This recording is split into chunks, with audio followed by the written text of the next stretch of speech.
찬양을 제가 받아서 한번 좀 배워보도록 그렇게 하겠습니다. 기도하겠습니다.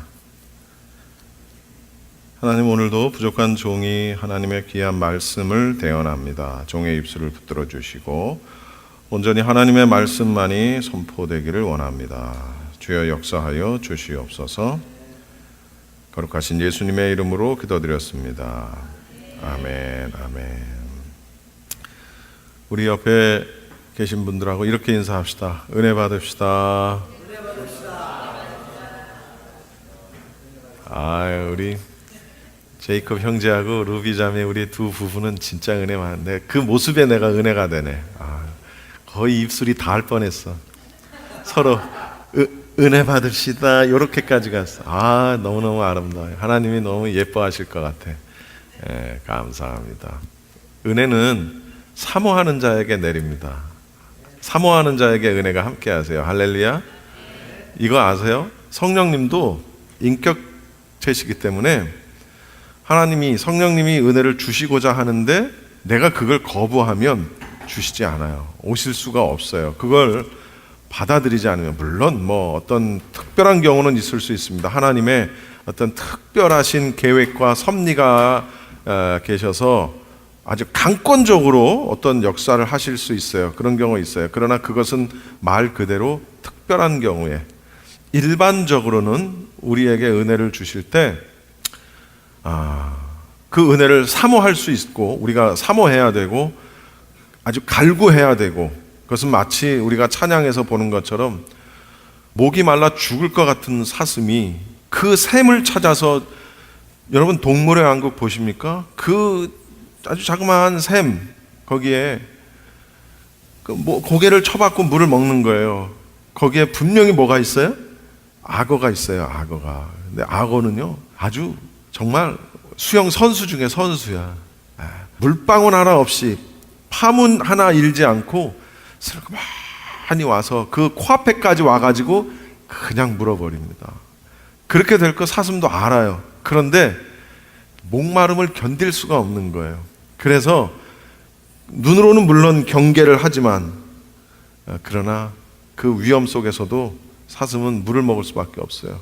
물을 마시지 않으면 악어한테 물려 죽는 건 고사하고 목말라 죽을 것 같거든. 근데 성경은 그렇게 하나님을 찾고 은혜를 사모하래요. 목이 마른 사슴이 시냇물을 찾는 것처럼 그런 마음을 가지고 은혜를 사모하래요. 그런데 주시려면 주시고 말려면 말고 주셔도 그만 안 주셔도 그만 아니라는 거예요. 우리는 항상 그런 은혜, 빈들의 마른 불같이 시들은 내 영혼에 단비를 간구하는 것처럼 그런 마음으로 은혜를 사모하시기를 바랍니다. 오늘 제목이 이겁니다. 죄가 더한 곳에 넘치는 은혜라는 그런 제목으로 여러분과 함께 하나님이 주시는 은혜를 받으시겠습니다. 우리가 그동안에 쭉 그 대표와 연합의 원리라는 것을 우리가 로마서 말씀을 통해 살펴봤는데요. 오늘은 그 대표와 연합의 원리의 결론을 우리에게 주시는 말씀입니다. 우리 18절 말씀 같이 한번 읽어보겠습니다. 앞에 보시고요. 시작. 그런즉 한 범죄로 많은 사람이 정죄에 이른 것 같이 한 의로운 행위로 말미암아 많은 사람이 의롭다 하심을 받아 생명에 이르렀느니라. 자, 저기 보십시오. 그런즉이라는 접속사로 시작을 합니다. 이 얘기는 12절부터 17절까지의 말씀, 대표와 연합에 관련한 말씀, 아담과 예수님에 대한 그런 말씀을 쭉 이어오다가 그 17절까지의 내용을 결론을 짓는 말이 시작될 것임을 암시하는 접속사입니다. 이런데 자 그런즉 하면서 결론을 하는 겁니다. 바울은 지금까지의 논의에 의거를 해서 결론적으로 예수님하고 아담하고 어떻게 다른지를 이제 결론을 내리는 그런 부분입니다. 어떻게 결론을 내리냐면, 자 봅시다. 따라합시다. 한 범죄라는 것은 한 사람의 범죄를 말하는 것이겠죠. 누굴까요? 온 인류의 대표자이신 대표자인 누구? 아담이 하나님의 명령을, 하나님의 계명을 어긴 것을 말하는 거예요. 한 사람의 범죄. 그것이 어떤 결과를 냈어요? 한 사람이 한 범죄를 졌는데 그것으로 인해서 많은 사람이 어떻게 했다고요? 정죄에 이르렀다. 그런데 또 반대로 한 의로운 행위. 무슨 행위입니까? 어떤 한 사람이 의로운 행위를 했대요. 그것이 뭐라고요? 인류를 구원하시기 위해서 십자가의 대속, 십자가에서 대신 죽으셨어요. 누가? 예수님이. 그래서 결과가 뭐예요? 그 한 의로운 행위로 말미암아 어떻게 됐어요? 많은 사람이 의롭다함을 얻었어요. 의롭다함을 우리가 뭐라고 그랬죠? 자, 두 글자로 칭의라고 말을 하는 것입니다. 칭의에 이르렀고 칭의를 받았고 그 다음 또 결론이 뭐였어요? 18절 끝에 생명에 이르렀다. 따라합시다. 생명. 이게 중요한 거예요. 이게 중요한 거예요. 한 사람의 범죄로 인해서는 죽음이, 사망이, 정죄함이 우리에게 이르렀지만은 한 사람의 의로운 행위로 인해서 우리에게 칭의가 주어졌고 그 다음 생명이 주어졌다라는 사실입니다. 굉장히 중요합니다. 19절 말씀 한번 여러분 같이 보세요. 19절 시작. 순종하지 아니함으로 많은 사람이 죄인 된 것 같이 한 사람이 순종하심으로 많은 사람이 의인이 되리라. 할렐루야. 정리하는 거예요. 지금 한 사람은, 여기서 말하는 한 사람은 누굽니까? 19절에서의 한 사람은 아담이겠죠. 아담은 우리에게 있어서 어떤 위치에 있다고요? 아담은 대표, 온 인류의 대표. 근데 그 한 사람 아담이 어떻게 했어요? 순종하지 않았어요. 뭘 순종하지 않았어요? 하나님의 명령. 하나님이 무슨 명령을 하셨는데? 동산에 있는 수없이 많은 그런 과실들은 네가 따먹어도 되고 뭘 해도 상관없다. 그러나 요거 하나는 하지 마라. 하나님의 요구가 굉장히 무리한 요구였습니까? 따지고 보면 예를 들어서 하나님이 요거 하나는 먹어도 돼. 그런데 다른 거 나머지는 하나도 건들지 마. 그렇게 했다면 어땠을까? 그거는 정말 참 하나님도 참 너무하셨다.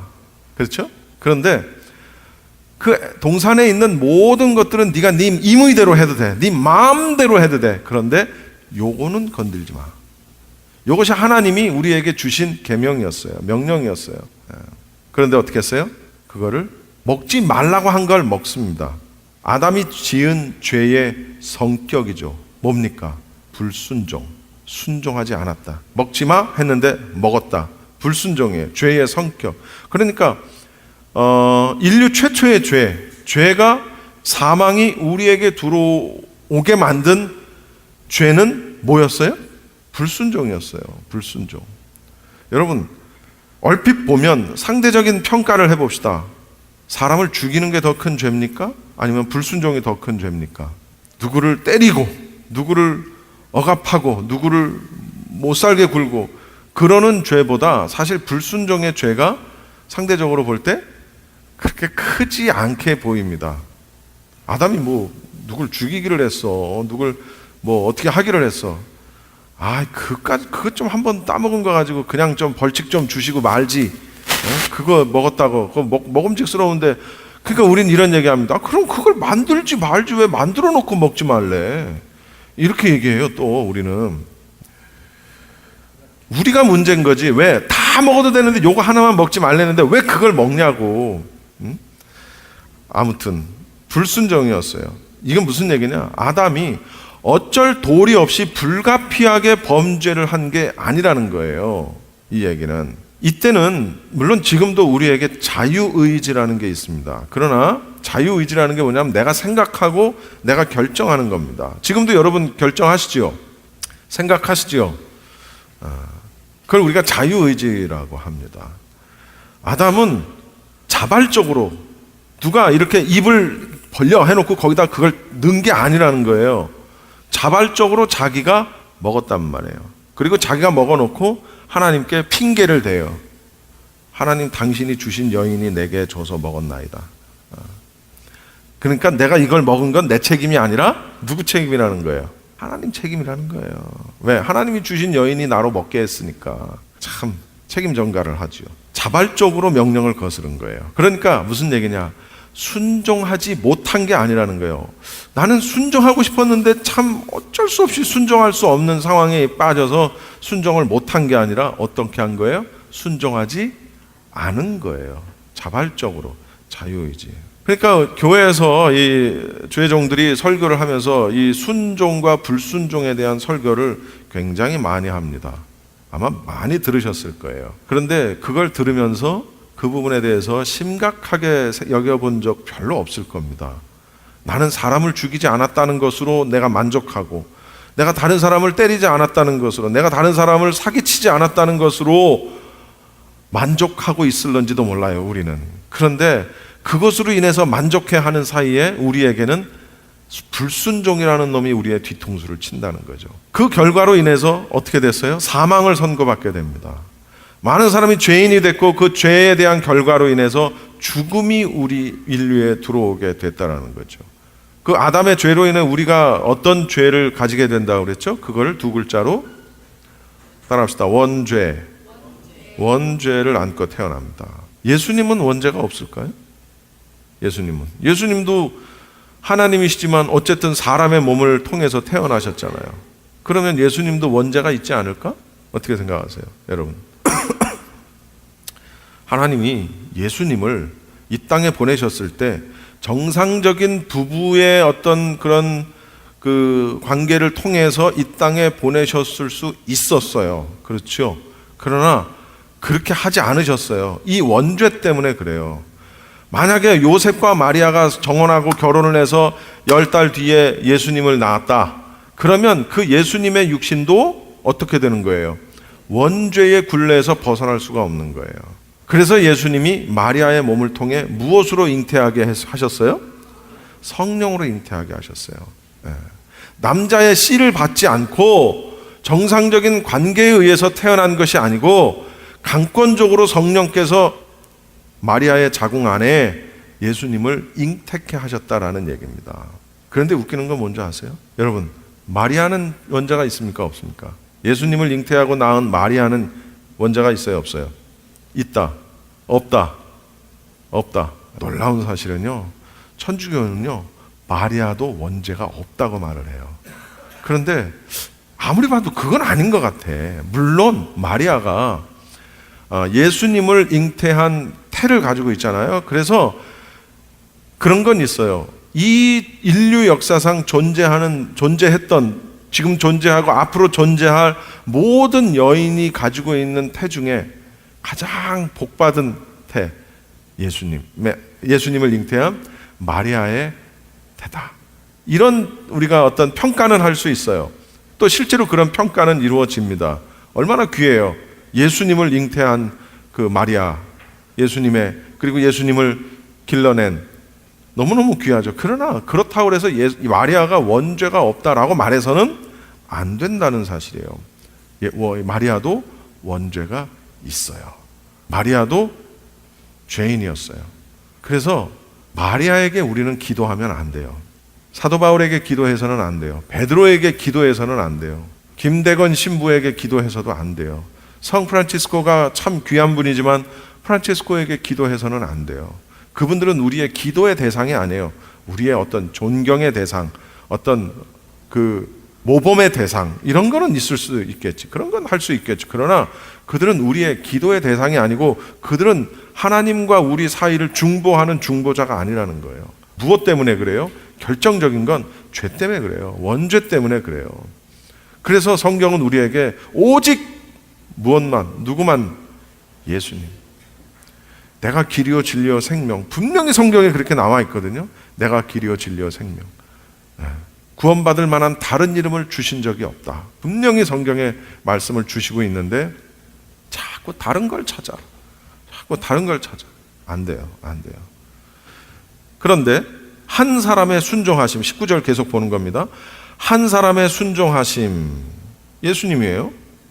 자, 자발적으로 하나님의 명령을 어긴 아담과는 달리 예수님께서는 자발적으로 하나님의 명령에 대해서 순종하시는 걸 보게 됩니다. 사실 예수님은 하나님과 동등한 분이셨어요. 그러나 성경에 분명히 보면 예수님이 하나님과 동등됨을 취할 것을 포기하시고 여기지 아니하시고 이 땅에, 낮고 천한 이 땅에 당신께서 스스로 육신을 입고 내려오셨다.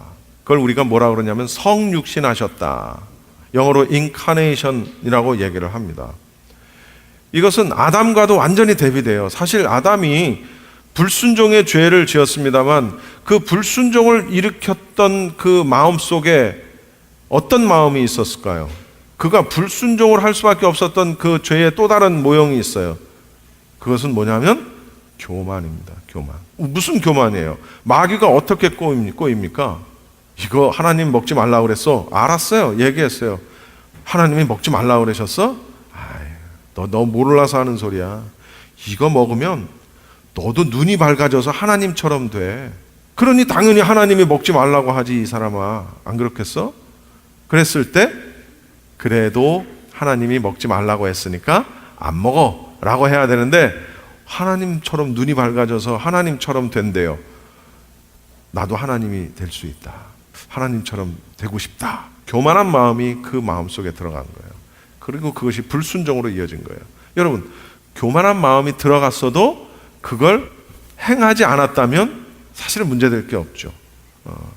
생각했고 그 마음에 교만이 들어갔고 그걸 불순종으로 실행에 옮겼다라는 사실이에요.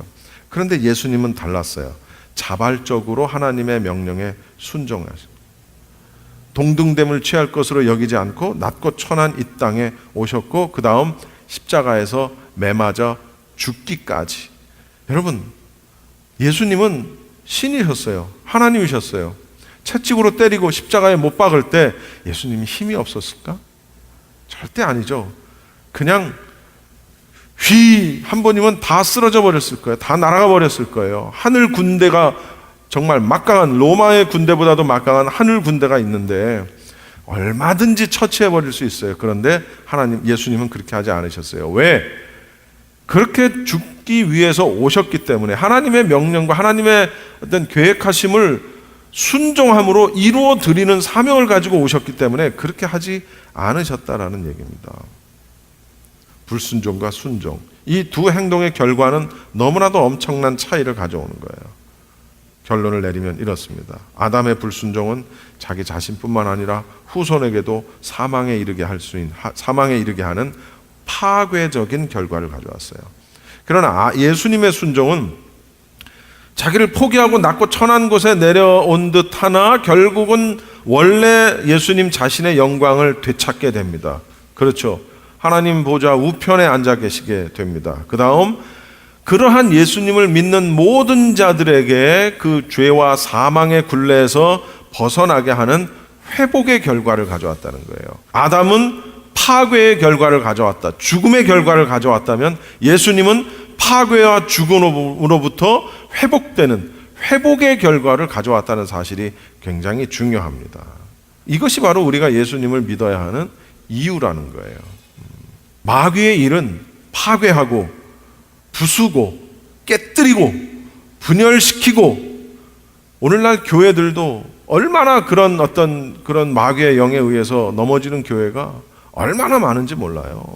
우리처럼 이름 없는 작은 교회는도 물론이지만은 정말 이름만 대면 알만한 큰 교회들이 이러저러한 일로 인해서 분열하고 흩어지고 싸우고, 예수님의 이런 회복, 그러니까 교회 안에서는요, 비록 죄인들이 모였고 부족한 사람들이 모인 집단이긴 하나 은혜라는 이름으로, 성령이라는 이름으로, 사랑이라는 이름으로 그런 어떤 파괴적인 마귀의 요소들을 우리가 무찔러야 된다는 거죠. 무찔러내야 된다는 거예요. 이겨내야 된다는 사실이에요. 그게 교회예요. 그런데 가끔 그런 어떤 교회의 본질에서 벗어난 일들이 우리 교회 안에, 오늘날 우리 시대 교회 안에 그런 일들이 얼마나 많이 일어나는지 몰라요. 그래서 여러분, 교회를 위해서 기도하셔야 돼요. 죄종을 위해서도 기도하지만 여러분이 출석하고 있는 교회를 위해서 반드시 기도하셔야 합니다. 자, 우리는 그래서 이 하나님의 말씀에 순종하는 일이 얼마나 중요한지를 깨달아야 합니다. 이런 말씀이 있지요. 제사보다 순종이 낫다. 사무엘을 기다리지 못하고 자기가 대신 제사를 행한 바로 사울 왕에 대한 이야기입니다. 결정적으로 사울이 그 전부터 이미 죄를 져서 위태위태했지만 결정적으로 사울 왕이 이제 폐위되고 그가 죽기로 결정이 된 결정적 계기가 뭐였어요? 바로 사무엘을 기다리지 않고 제사는 제사장만이 드릴 수가 있는 거예요. 아무리 자기가 왕이라고 해도, 여러분 아무리 대통령이라고 해도 자기가 여기서 설교할 수 있습니까? 안수할 수 있어요? 할 수 없어요. 안수권은 목사에게만 있는 겁니다. 아무나 하는 게 아니에요. 그냥 기도는 할 수 있지. 그러나 안수와 기도는 조금 차원이 다른 얘기입니다. 제사는 제사장만이 드릴 수 있습니다. 사울 왕은 더디 오는 사무엘을 기다리지 않고 자기가 제사를 지냅니다. 그리고 그는 결국은 왕 위에서는 물론이고 하나님의 영원한 영생에서도 그는 퇴출되는 걸 갖게 돼요. 그래서 그때 나온 말씀이 순종이 제사보다 낫다. 여러분, 여기 앉아 계신 여러분들은 정말 예배 참 잘 드리세요. 제가 보면 예배 빠지지도 않고 뭐 어디 멀리 가시거나 뭐 편찮으시거나 이런 게 아닌 다음에는 참 몇 분 안 되지만 참 예배 참 열심히 잘 출석하고 참 얼마나 참 귀한지 몰라요. 또 저 개인적으로 너무너무 감사하기도 해요. 그런데 예배를 한 번도 빠지지 않고 예배를 잘 드리고 헌금도 열심히 하고 봉사도 열심히 했는데 하나님의 말씀을 순종하지 않았다면 말짱 도루묵, 우리 아시죠? 아무 의미가 없는 거예요. 예수님 물론 하나님은 우리의 예배를 받으십니다. 예배는 중요합니다. 왜냐하면 예배 가운데에 모든 하나님의 역사가 우리 가운데 주어지게 되고요. 하나님의 말씀하심이 예배를 통해서 우리에게, 예배를 통해서 회복이 주어지기도 하고요. 능력이, 은사가, 그래서 예배를 열심히 잘 참석하고 열심히 잘 드린다는 것은 굉장히 중요합니다. 잘 드렸어요. 그런데 하나님께서 주시는 사인과 하나님이 주시는 말씀으로 인한 여러 가지 사인들을 우리가 거부하고 지키지 않았다면 우리가 열심히 드린 이 예배가 어떻게 된다는 거예요? 의미 없게 된다는 거예요. 차라리 제사 드리지 말라는 거예요. 순종하라는 거예요. 순종. 여러분, 예배도 잘 드리고 순종도 잘 해야지. 다 잘해야죠. 그런데 순종이 그만큼 중요하다라는 거예요. 말씀 가운데. 그런데 말씀을 통해서 하나님이 우리에게 이런저런 말씀을 주시고 성경을 통해서, 그리고 주의 종의 입술을 통해서도 하나님이 말씀하세요. 그러니까 내가 대중을 향해서 이렇게 제가 여러분 설교를 하죠. 우린 여기는 불과 한 20명 남짓한 인원밖에 없지만 어느 교회는 1000명, 2000명, 10,000명이 모인 교회가 있을 수 있어요. 그 성도들을 향해서, 청중들을 향해서 주의 종이 설교를 합니다. 그런데 그 설교가 어느 누구에겐가는 딱 들어맞는 설교가 될 수 있다는 거죠. 그것이 긍정적인 것이든 부정적인 내용이든 어떤 의미로든 그날 하나님이 주시는 말씀이 내게 와 닿았고 내 상황을 마치 들여다본 듯 하나님이 나에게, 그러니까 목사가 설교를 하고 있다. 그러면 하나님이 주시는 말씀으로 들을 수 있어야 돼요. 그러니까 귀가 있는데도 듣지 못하는 사람들이 있는 거예요. 눈이 있어도 볼 수 없는 사람들이. 영적인 얘기겠죠. 하나님의 말씀을 전하는, 설교하는 목사의 말을 듣고 저거 나 까는 것 같은데? 대놓고 까네? 그러면 안 된다는 거예요. 사실 제가 뭔가를 알기 때문에 하는 적도 있지만 대부분은 몰라요. 난 그냥 여러분 아시다시피 설교 그냥 쭉 가잖아요. 본문이 이미 정해져 있다고요. 그런 건 있을 수 있습니다. 사실 저도 인간이기 때문에 이런 건 참 이건 아닌 것 같아. 뭐냐면은 하나님 말씀을 전하는 데 있어서 내가 이 설교를 이 말을 하면 저 사람이 시험 들을 것 같아. 그럴 수 있죠. 그럴 때 굉장히 좀 망설여지는 게 있어요. 솔직히 고백합니다. 그리고 실제 그런 사람, 그렇게 시험 받아서 뭐 시험에 드는 그런 사람도 또 물론 있고요. 많아요. 엄청 많아요. 여러분은 제가 어떻게 하기를 원하십니까? 시험 들 만한 말은 그냥 안 했으면 좋겠어요? 그럼 그냥 개인적으로나 하지 뭘 설교 시간에 그랬으면 좋겠어요? 근데 그럴 수 있어요, 제가. 물론. 좋은 말만 할 수 있어요. 그러나 내가 나를 지적하고 나의 허물을 들춰내는 설교를 하고 어떤 그런 말씀이 만약에 설교 가운데 있다면 그걸 하나님이 주시는 말씀으로 알고 이렇게 들을 수 있어야 돼요. 은혜로 들을 수 있어야 돼요. 아, 하나님이 나를 깨닫게 하시는구나.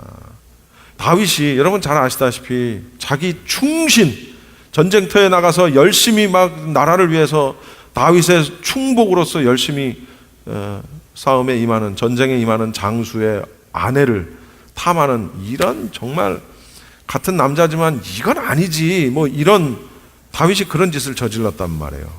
그런데 그 다윗의 허물을 지적하는 신하의 말을, 나단 선지자의 말을 듣고 다윗은 얼마든지 내 이놈 무엄하도다, 어디 네가 감히 왕이 하는 일에, 그리고 이 사람이 또 어디 가서 얘기할까봐 이 사람을 단칼에 죽일 수도 있어요. 그 사람은, 다윗 왕은 그럴 만한 권한이 있어요.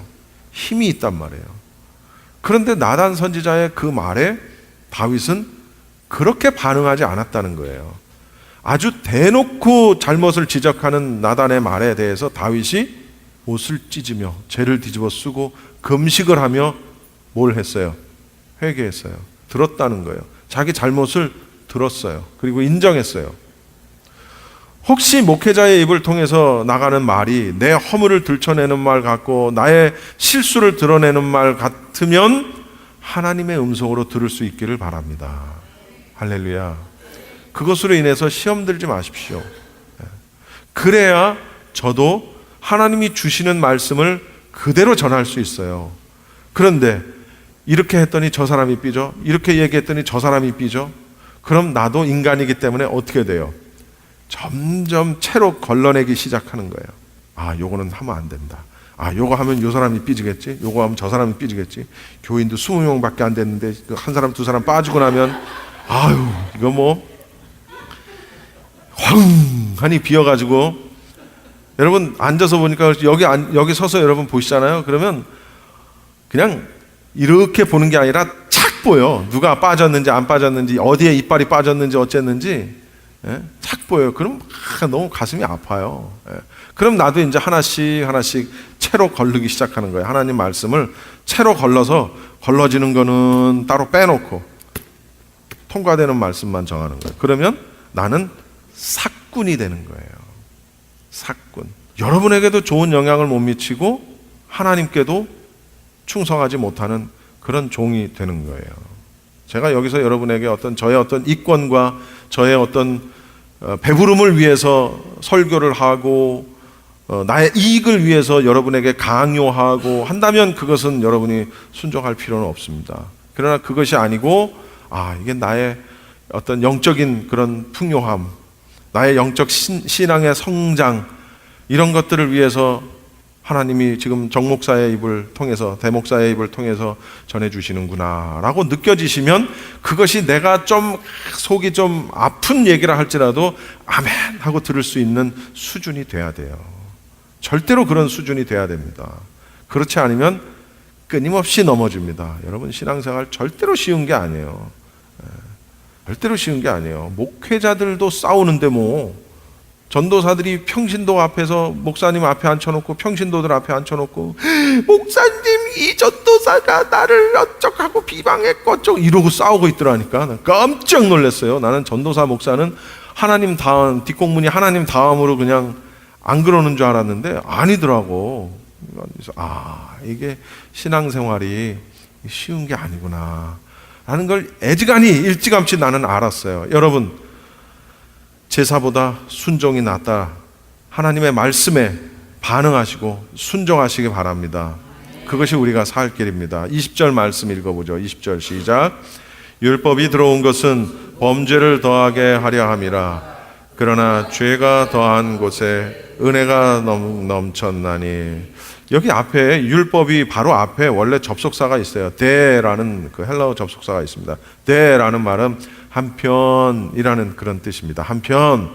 그러니까 여기 그게 빠진 거예요. 이걸 거기다 넣으면 한편 하면서 앞에 내용과 관련해서, 그와 관련해서 새로운 이야기를 지금 하는 그런 겁니다. 한편 율법이 느닷없이 율법 얘기를 해요. 율법이 들어온 것은 이라는 말입니다. 율법이 들어온 것은, 자, 아담의 범죄로 인한 죽음은, 사망은 예수님의 십자가의 대속 사역으로 인해서 회복이 되는데, 칭의와 구원으로 회복이 되었는데, 율법은 아담과 그리스도의 중간에 주어졌단 말이에요. 왜 율법을 중간에 이렇게 우리에게 주셨을까? 지킬 수도 없는 것들을. 바울은 이와 관련해서 이렇게 표현을 합니다. 범죄를 더하게 하려 함이라. 놀랍지 않습니까? 율법을 주셨는데 율법을 주신 이유가 범죄를 더하게 하기 위해서라는 얘기예요. 오해하시면 안 돼요. 이 말은 율법이라는 것이 사람들을 충동질 해가지고 더욱 범죄하게 만든다, 그런 의미가 아니에요. 다시 말하면 율법 자체가 악한 것이다 라는 말이 아니라는 사실입니다. 이 말은 어디까지나, 그동안에 앞에서도 봤지만 하나님 앞에서 죄를 죄로 깨닫게 해주는 율법의 역할을 지금 표현하는 얘기입니다. 율법의 역할, 죄를 죄로 깨닫게 해준다. 율법이 없으면 이게 죄라는 걸 어디서 정의하지 않았기 때문에 죄라는 걸 알 수가 없는 거예요. 율법은 그래서 죄를 죄로 깨닫게 해준다는 거예요. 여러분, 율법 자체가 우리의 어떤 죄성을 억누르게 하거나 우리를 의로 인도하는 역할을 할 수 있습니까? 율법이? 율법은 그런 역할을 할 수가 없어요. 율법에는 그런 힘이 없어요. 오히려 그 반대면 모를까.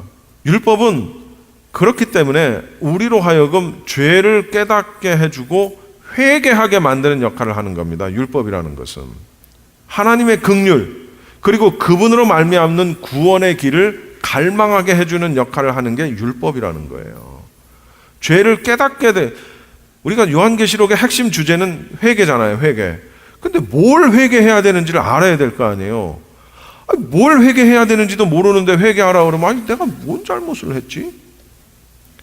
그게 바로 율법이 그런 걸 우리에게 알려준다는 거예요. 그런데 율법은 단지 죄를 깨닫게만 하는 역할을 한다라고 생각하면 또 큰 오산이라는 거죠. 무슨 얘기냐면, 율법을 지킴으로 인해서 구원에 이를 수는 없습니다. 그러나 여러분 절대로 명심하십시오. 율법을 잘 지켜서 구원에 이를 수는 없어요. 그러나 믿음으로 말미암아 구원을 받았다면 율법을 지켜야 합니다. 할렐루야. 이 사실을 우리가 정확하게 그 개념을 아셔야 돼요. 우리는 율법을 하라 하지 마라 하는 율법을 지킴으로 인해서 구원에 이를 수가 없어요. 그래서 그리스도가 필요한 겁니다. 그래서 메시아 구원자 예수님이 필요한 거예요. 율법을 지킬 수도 없을 뿐더러 지켰다 할지라도 그것이 우리를 구원에 이르게 할 수는 없다라는 거예요. 그러나 믿음으로 말미암아, 칭의, 믿음으로 말미암아 우리가 구원을 받았다면 율법을 지켜야 한다는 사실입니다. 그것을 우리는 또 다른 말로 뭐라 그러냐면 행위라고 얘기하는 거예요. 한 글자로는 삶이라고 얘기하는 거예요. 크리스천으로서의 바른 삶. 예수님은 그걸 뭐라고 표현하셨냐면 빛과 소금이라고 표현하셨어요. 예수님이 마태복음 5장의 산상설교에서 이렇게 말씀하십니다. 너희는 세상의 빛이라. 너희는 세상의 소금이라. 전 몰랐어요. 어느 순간에 깨달았어요. 뭐냐면 예수님이 우리에게 너희는 세상의 빛이 되라, 너희는 세상의 소금이 되라 라고 말씀하시지 않았어요. 뭐라고 말씀하셨어요? 너희는 세상의 빛이래요. 앞으로 빛이 되라, 소금이 되라가 아니라 너희는 세상의 빛이래요. 너희는 세상의 소금이래요. 이미 완료형이에요. 이미 빛이고 소금인 거예요. 질문 드릴게요.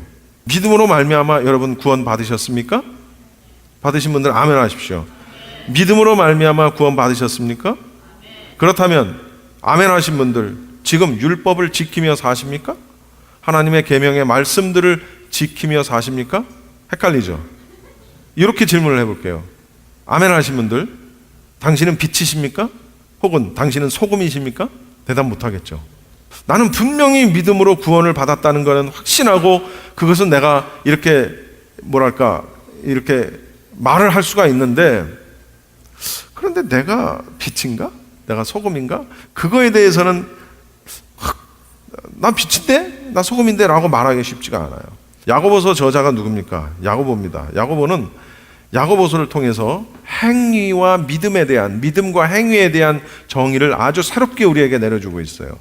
그런데 놀라운 사실은 야고보는 처음에 그 내용에도 나오지만 소아시아에 흩어져 있는 이스라엘의 12지파들을 향해, 그러니까 각 곳에 흩어져 있는 이스라엘 사람들을 향해서 이 야고보서를 쓴 거예요. 그러면서 야고보서가 무엇을 강조해 주냐면 한번 읽어봅시다. 우리 야고보서 14장 2장 14절 17절 18절 우리 세 구절을 같이 한번 읽어볼게요. 시작.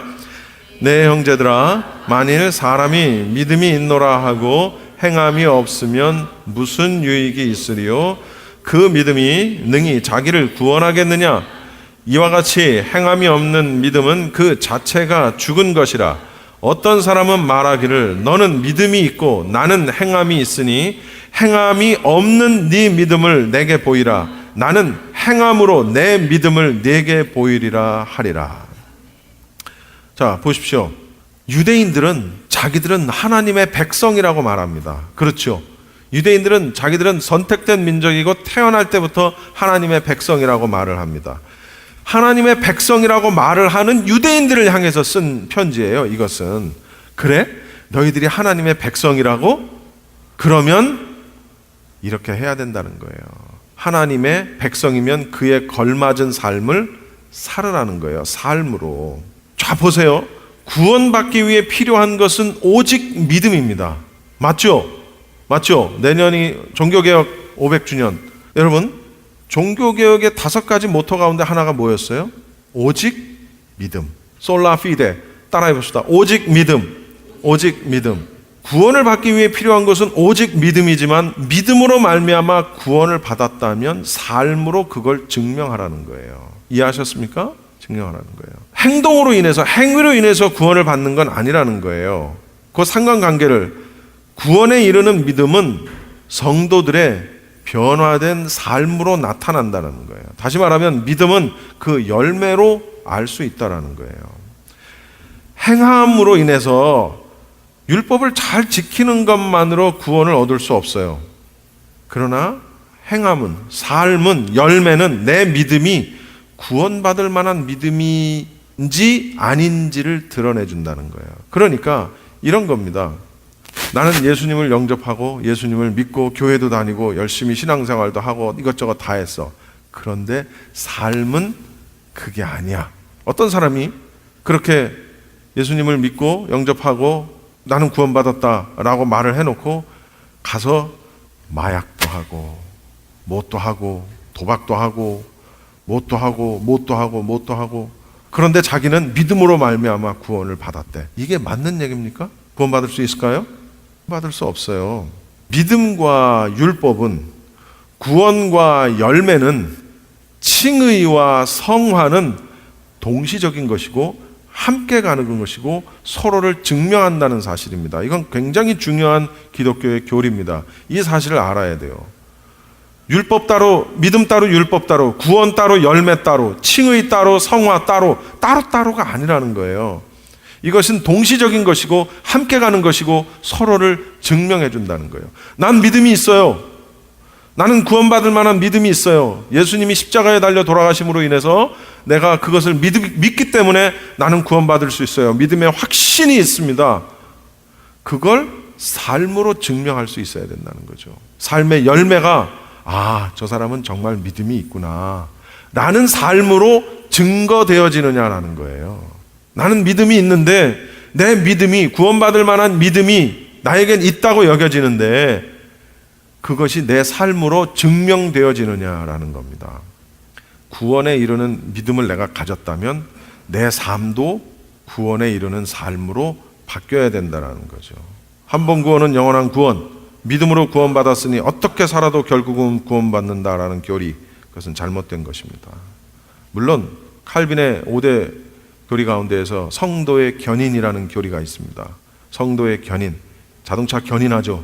끌고 가는 거죠. 성도의 견인, 성도를 하나님이 끝까지 끌고 가신다는 거예요. 어떤 자들을 하나님께서 구원하시기로 예정하신 자들, 하나님이 예를 들어서 예준이를 예정했다. 그러면 예준이를 끝까지 그를 끌고 가신다는 거예요. 그것이 성도의 견인교리입니다. 맞아요? 틀려요? 맞습니다. 맞는 거예요. 하나님께서 구원하시기로 예정하신 성도를 끝까지 견인하십니다. 어떠한 식으로든 하나님이 그를 구원받을 수 있도록 계기를 주시고 변화시키시고 어떤 간증거리를 주시고 삶의 모든 어떤 여정을 통해서 그가 구원받을 수 있도록 하나님이 인도하세요. 성도의 견인입니다. 그것이 하나님의 은혜입니다. 이것도 맞는 얘기예요. 이것도 맞는 얘기예요. 그 차이를 여러분 잘 아셔야 돼요. 어떻게 살았어도 구원받는다, 그 교리가 아니라고. 성도의 견인은 어떻게 살아도 구원받게 해주신다가 아니라 어떻게 살아도 사는 그 삶을 하나님이 강제적으로 변화시키시고 인도하시고 어떤 식으로도 만드셔서 그를 끌고 가신다는 거예요. 구원의 자리까지. 단순히 어떻게 사는 것만으로 그를 구원으로 인도하시는 것이 아니고. 이해하셨습니까? 굉장히 중요한 얘기입니다. 20절로 다시 돌아가서 죄가 더한 곳에 은혜가 더욱 넘쳤나니, 사람들이 죄를 죄인 줄로 알고 괴로워하고 절망할 때 하나님께서 죄 사함과 구원의 은혜를 베푸신다는 얘기입니다. 죄가 더한 곳에 은혜가 더하다. 죄가 많아. 그런데 거기에 은혜가 더 많아. 죄를 죄인 줄로 알고 괴로워하고 절망하고 막 이런 자들에게, 그런 자들이 많을수록 그럴수록 하나님의 은혜가 그들에게 더한다는 얘기입니다. 더한다는 거예요. 죄를 죄로 깨닫지 못하는 상황에서는 죄 사함이 있을 수가 없지. 왜? 죄를 죄로 깨닫지를 못하는데 어떻게 죄 사함을 해줘요? 그러나 이걸 깨닫고 몸부림을 치고 예수님을 통해서 이걸 해결하려고 할 때 하나님의 풍성하신 사랑이 그 죄를 깨끗하게 씻어주신다라는 얘기입니다. 할렐루야. 그렇기 때문에 하나님께서 아담과 예수님 사이에 율법을 주신 목적이 무엇이었는지를 분명히 알 수 있습니다. 결론은 그겁니다. 죄를 죄로 알고 깨달아서 회개케 한다. 마지막 21절 같이 읽어봅시다. 시작.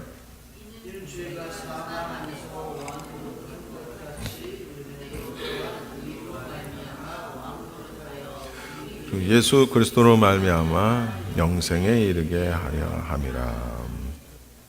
죄가 사망 안에서 왕노릇한 것 같이 예수님을 믿음으로 말미암는 칭의와 구원이 있기 전에는 모든 사람이 다 죄의 종노릇을 했어요. 그러나 은혜도 또 마찬가지라는 거예요.